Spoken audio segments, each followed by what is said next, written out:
First, I'd like to thank the entire Agile Africa team for inviting me here all the way from New York. It is a long, long flight. My first time to Africa, and I would also like to move towards more agile approaches, in particular self-directed teams. The typical developer is spending more time today than they were in many of the years earlier when I was developing software when it comes to estimating, statusing, and working improvements to practices and tools. So when you step back and think about this, it's kind of amazing that we have these kind of numbers. And I got this off the internet. There's a lot of other examples out there. And I've given this presentation a few times and I've never had anybody come back and be at all surprised by these. So this leads to another question. Are there other patterns beyond design and programming that we haven't paid close enough attention to that could help software practitioners with the common challenges they face each day? Now, I'm not the first one to bring up the issue of patterns beyond design and programming. Scott Ambler has written and talked extensively about process patterns. And a fellow by the name of Christopher Alexander, who isn't a software guy at all, he's a professor of architecture at the University of California at Berkeley. He's actually retired now. In his book, The Timeless Way of Building, which I really like, even though it's got nothing to do with software, in there what he does is he uses patterns as an aid to get you thinking about how to balance conflicting ideas. And I particularly like this because it ties to an idea that I've been working on that I want to talk to you about that I call thinking patterns. Now let me motivate this. We've known for a long time that the best way to solve a complex problem is to break it down into small pieces and then build and deploy those small pieces incrementally in small slices. And the reason this works is it gets product into the hands of the customer sooner where they can give feedback to the development team to make sure the product is staying on the right course. So I say, if it makes sense to do this for products, why wouldn't it make sense to build and deploy the practices we want our developers to follow, also in small slices, so that we're making sure we're giving them the guidance to keep their work on track? Now, when I refer, this is an important slide because I'm going to be talking more about practice slices and thinking patterns. When I refer to those terms, a practice slice is a common scenario or a small set of related scenarios that a software practitioner typically faces. So think of the practice slice as just setting the context for the thinking pattern. Then the thinking pattern is the essentials of the practice slice with key related questions, tips, and warnings added in. And it's the questions, tips, and warnings that give the pattern its thinking characteristics. And hopefully you're already starting to get the idea how this is going to stimulate conversation. So let me motivate this a little bit further. What do we do when new developers come in from the university, come into the organization? It's been my experience, we tend to, in a lot of organizations, give them what I call the stone tablets. This is the way we do software in our company. So study this, because this is how we expect you to operate. And so what I want to suggest is, what if we, some of this is necessary, by the way. You have to bring them up to speed on the way you do software. But what if organizations change their perspective on what their practices are?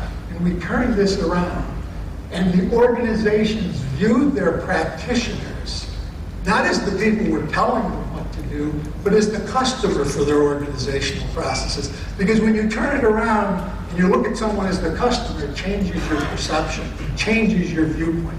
And what this can do is it helps the organization listen better to the problems their practitioners are facing. This can stimulate great discussion or conversation.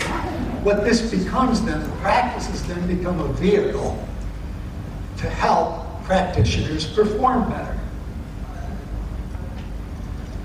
Now, I don't think too many people would disagree with this. But where we get into conflict is the best approach to get there. How do you get to the point where your practices or your processes, whichever word you like to use, become a vehicle to help practitioners perform better? So let me talk a little bit about what we've done in the past. Practitioners face all kinds of different situations each day on the job. There's just no way we could capture in process documentation all of the possibilities. But I've worked with a lot of companies that have actually tried to do this. And when you start to try to capture all the things that can happen in your documentation so that you can give people guidance, you end up with this heavyweight documentation that's not usable by human beings. Because even if you could capture all those, you couldn't find what you needed when you needed it. Now, people have gotten the idea that this didn't work. So with the Agile movement in particular, we've kind of had another reaction. And in many of the cases, we've gone to the other extreme where the processes become so light that they're virtually useless. And I've actually seen these simplified processes that say things like do requirements before design, do design before code, do test before release. And this is not useful to practitioners. It's the first thing you learn in school. And so it's really not going to help you. So what we clearly need is something that falls in between these two extremes. And again, people probably aren't going to disagree with this, but what I want to now share is an approach. People struggle with finding that right balance. I'm going to share with you an approach that I've been using for many years with clients that I think really makes some sense and it helps you get there. And the way you do it is by recognizing that there's two distinct types of information that practitioners need. The first thing they need is basic information on how to execute the process. And that's things such as how to conduct practice, competency needs, checklists to be prepared, and checklists to complete. Traditional processes have done, except for the fact of being way too heavyweight, they've done a fairly good job here. But here's the important point to think about. Most practitioners, I've been in the software industry for 42 years. Most software practitioners are going to have a long career. You need that level of information when you're a beginner. Maybe the first few months. What are you going to use for the next 40 years? Is this going to continue to help? The second type of information that we need are things to watch out for when we're conducting the practice. And this includes how to handle difficult situations, how to make a tough decision when you have trade-offs. And this is where I believe thinking patterns can help most. Now, let me talk to you a little bit about how I discovered thinking patterns. And again, you're going to see this tie into the conversation. I was helping a client. I've been doing this, I worked for 24 years, I think that was alluded to in the intro, as a developer, as a program manager. Then the last 18 years I've been helping companies. And I've been helping them by helping them write processes. I have a lot of clients that like the CMMI, so we write processes so they can get a higher CMMI level. And then I go in and help them with their training. So I was helping one of my clients, it was a CMMI company, and I was helping them by teaching them the basics of project planning. We had a night, and it was basically doing the type 1. Here's the process, here's the checklist, here's what it takes to get into it. During a break, one of the developers comes up to me and goes, this all sounds interesting, but I don't know how I could possibly apply these principles in the fog of war of my real project. So after we come back from the break, I say, Joe, could you talk to the group and explain what you're telling me at the break? And he goes, oh man, he goes, my day is outside of my control. I come in and it's one fire drill after the next. I can't plan. And all of a sudden another one goes, it sounds like you work at my company. I deal with the same thing. I'm listening to this and all of a sudden I just step back. I start jotting down on the board little keys that happen in the conversation, a little bit of the discussion, the questions that's being asked. Over years, this is going back 10 years when this happened. Over the years, my training has become, I still do the basic process training, but it's just at the beginning, and then we have these discussions. And we're doing more and more of the discussions and less of the basic process definition. So let me now give you a couple of actual examples of these things. This is the first pattern, thinking pattern, that I want to talk about. I call the I don't understand a requirement, or fly high, go fast. Now, this is a client that I work with in the United States that they do a lot of work building simulation software to help the United States Navy. And I'm training them in their own processes. It was after lunch one day. And we're doing requirements management and requirements development. And I'm explaining to them the basics of this and how you want to make sure your requirements are unambiguous and they're appropriately broken down and that they're complete and you have traceability to tests. And they'd all had a big lunch, kind of like you've all had out here. The eyelids are kind of drooping like this. And all of a sudden, one of the guys raises his hand and he goes, well, let me tell you about the problem that I've got with one of my clients with requirements. And all of a sudden, the eyes light up. And I go, okay, maybe you can keep them all awake, go for it. And he goes, I asked my client what he needs. And he said to me, we need simulated missiles that fly high and go fast. Now, if you're a software developer, raise your hand here. Okay. If somebody gave you that requirement, how confident would you be that you could go out and write the code and hand the code to the customer and he'd be happy that you got him the right stuff?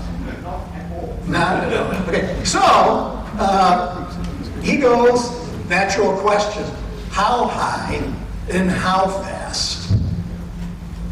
Customer goes, well, I don't know exactly. Could you just go build something and then we'll look at it and see if it's good enough? And so they did. They went out and built something. And they showed it to the customer. Customer said, not what I had in mind. Can you try again? Well, you can imagine the discussion that happened. And I'm going to go back to the discussion and share it with you. But first, I had mentioned that the thinking pattern is the essentials of a practice slice.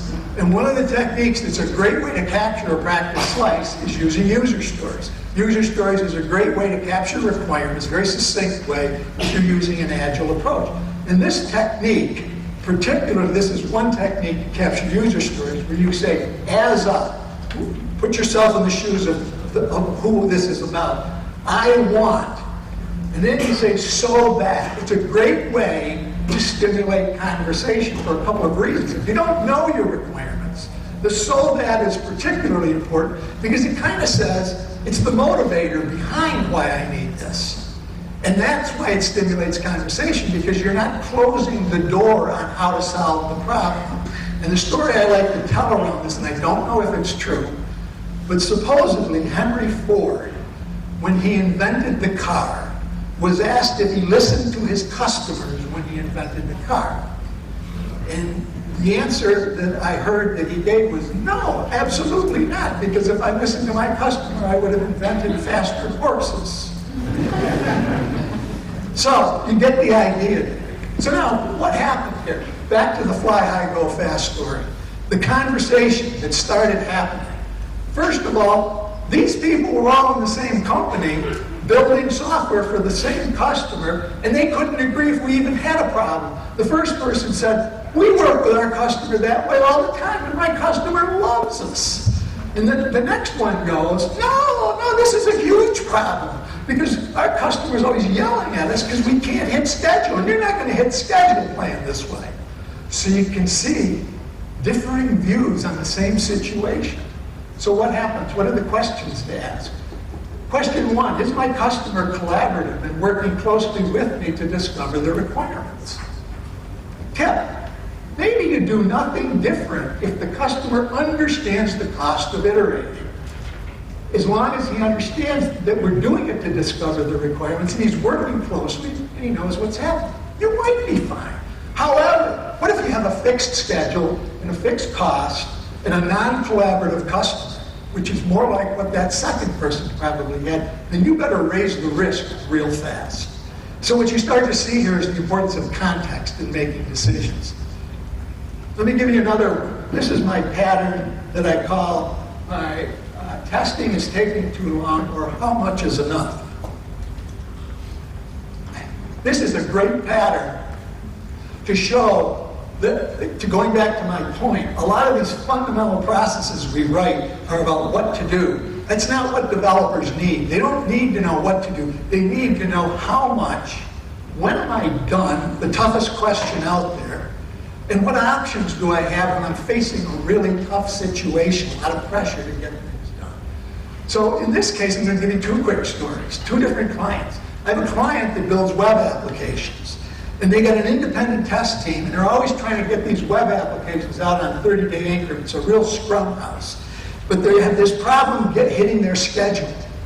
And one of the reasons they have a problem hitting the schedule is they have an independent test group, and one of the testers is notorious for wanting to test absolutely everything. The developers are going, we don't need to test everything, we just got to get this thing out here. The other case that I've got, I have a client that builds drones for the United States government. These aren't the toy drones. These things go for over $1 million each. They're serious pieces of equipment. In this particular case, I was down at this client site, and they were trying to become more agile. And I was talking to a developer, and he was frustrated because he's going, they make me go back and go through all these tests when I just make a small code change. Literally, the week I was down there, these engineers go out in the back, they got this big field, and they're like these kids flying model airplanes, although they're not toys. Literally, the week that I'm down there, one of them goes off on a test run, and they lost it. It never came back. $1 million piece of equipment. This is a true story, right? And we joked about this because we said, you know, that must have landed somewhere.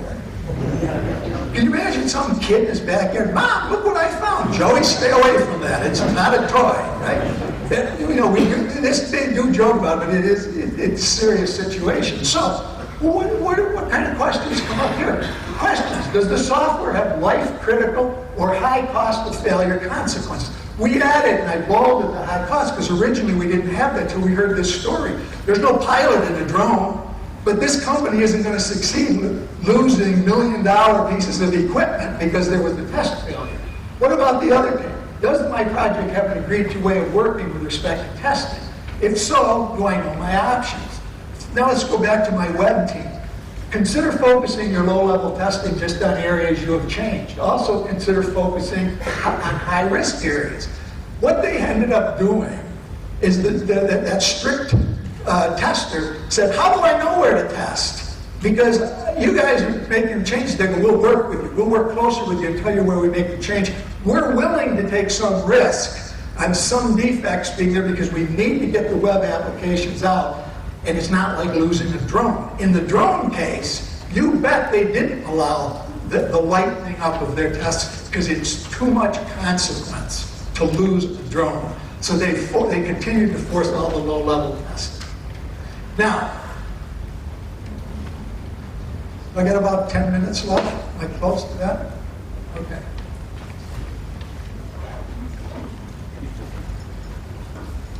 How do you discover your own best patterns, questions, tips, warnings? How about just make them up? How does that sound? I tried that. It doesn't work. The best ones are talking to people in your own company, because the stories your people have, you can't make up ones as good as they have. Reality, I mean, the two I just gave you were true. I can't make them up any better than this, right? So the first thing is conduct brainstorming sessions. Have people have conversations. Bring them together and just tell them to share their real stories. And have your senior developers there to ask the questions. And have somebody there taking notes. The tips will just flow out of this. You can do this as part of a team retrospective. It's a great way to generate interest. Another thing you can do is to consider using the essence thinking frame. Anybody ever heard of it? I'm not expecting a lot of hands. A few. Okay. So let me just briefly tell you something about this. The Essence Thinking Frame, this is an initiative I've been working on for about 5 years now. It's a software framework developed by a group of volunteers from around the world, practitioners, industry people, research. Particularly, specifically, this framework was developed to help teams solve their own problems. There was a group at Carnegie Mellon West that was testing this, part of a class.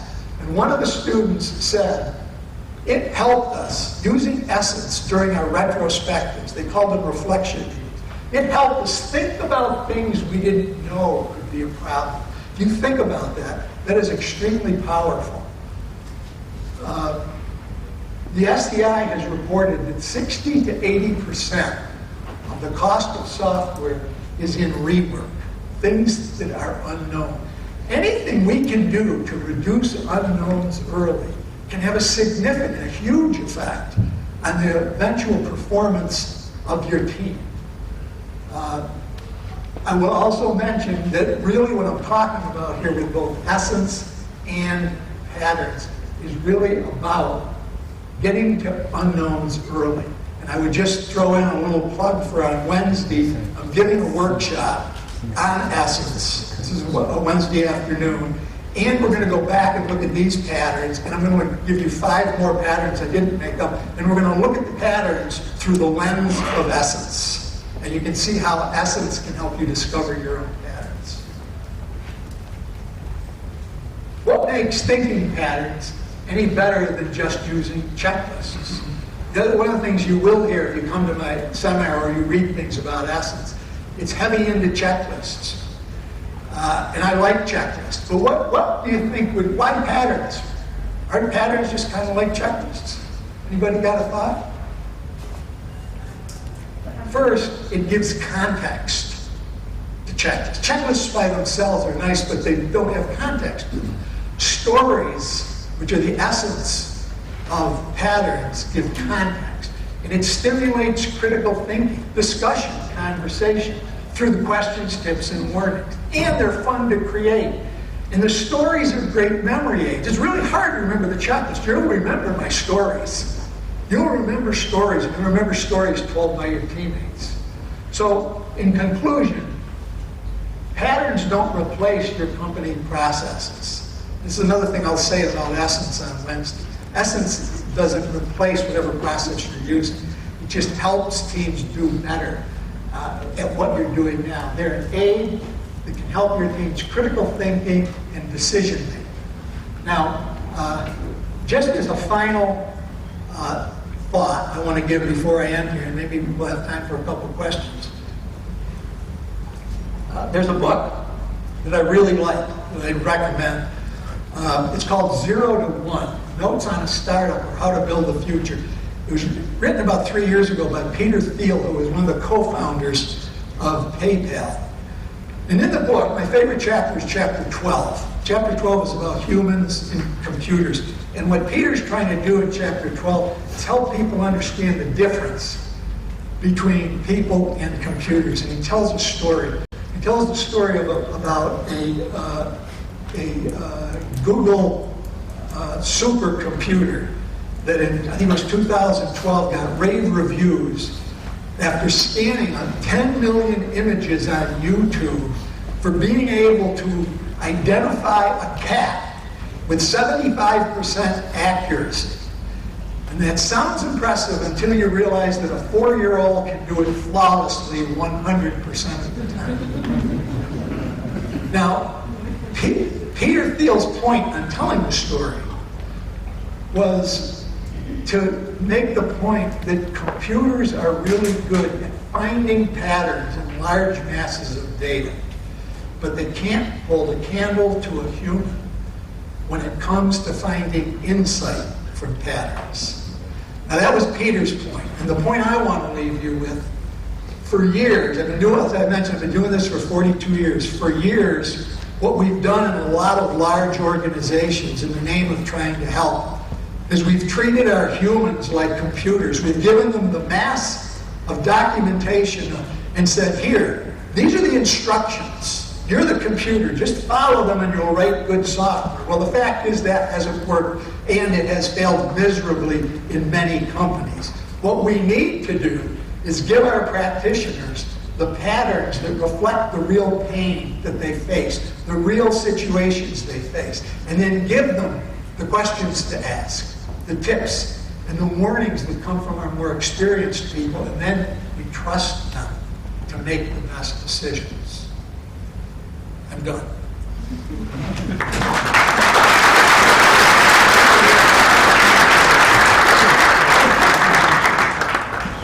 Thanks.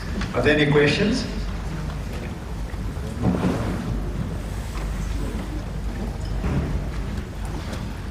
Any contributions to patterns? Any patterns anybody wants to share with us? Comments are as good as questions. Sure, go ahead. Did they ever find the drug?